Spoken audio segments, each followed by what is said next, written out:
nom du Père et du Fils et du Saint-Esprit. Amen. Évangile de Jésus-Christ selon saint Matthieu. En ce temps-là, Jésus disait à ses disciples, « Quand le Fils de l'homme viendra dans sa gloire, et tous les anges avec lui, alors il siégera sur son trône de gloire. Toutes les nations seront rassemblées devant lui. Il séparera les hommes les uns des autres, comme le berger sépare les brebis des boucs. Il placera les brebis à sa droite et les boucs à sa gauche. Alors, le roi dira à ceux qui seront à sa droite, « Venez les bénis de mon Père, recevez en héritage le royaume préparé pour vous depuis la fondation du monde.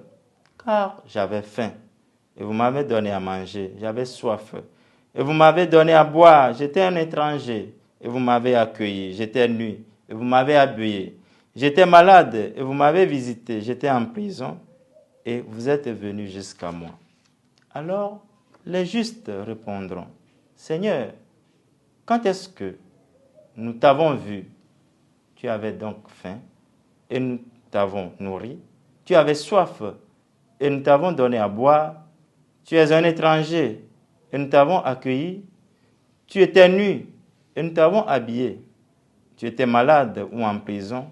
Quand sommes-nous venus jusqu'à toi? » Et le roi leur répondra, « Amen, je vous le dis, chaque fois que vous l'avez fait à l'un de ces petits de mes frères, c'est à moi que vous l'avez fait. » Alors il dira à ceux qui seront à gauche, « Allez, vous loin de moi, vous les maudits, dans le feu éternel préparé pour le diable et ses anges, car j'avais faim, et vous ne m'avez pas donné à manger, j'avais soif, et vous ne m'avez pas donné à boire, j'étais un étranger, et vous ne m'avez pas accueilli, j'étais nu, et vous ne m'avez pas habillé, j'étais malade et en prison, et vous ne m'avez pas visité. » Alors ils répondront eux aussi, « Seigneur, quand t'avons-nous vu avoir faim, avoir soif, être nu, étranger, malade ou en prison, sans nous mettre à ton service? » Il répondra, « Amen, je vous le dis,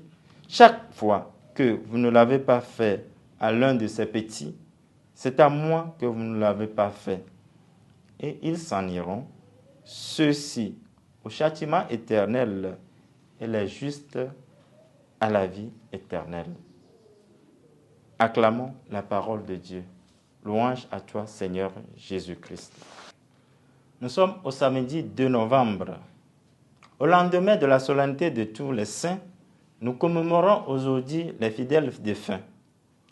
De leur souvenir gravé dans leur mémoire, l'Église nous invite à prier pour eux.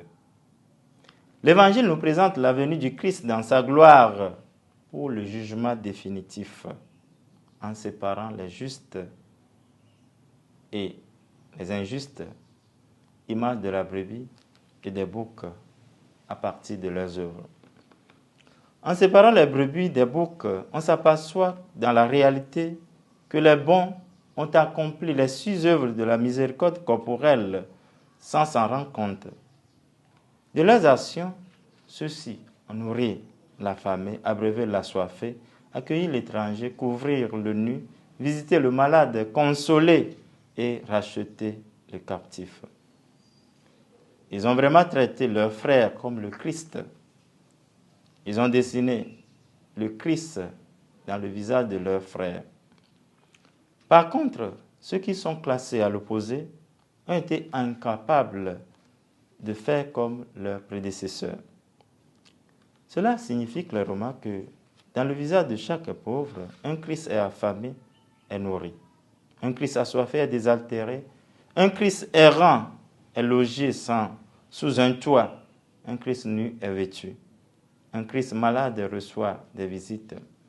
Si tous sont surpris par le critère de référence que ce maître, que le Christ donne, de prendre soin de l'autrui, du prochain, cela voudrait dire que Dieu ne fait acception à personne.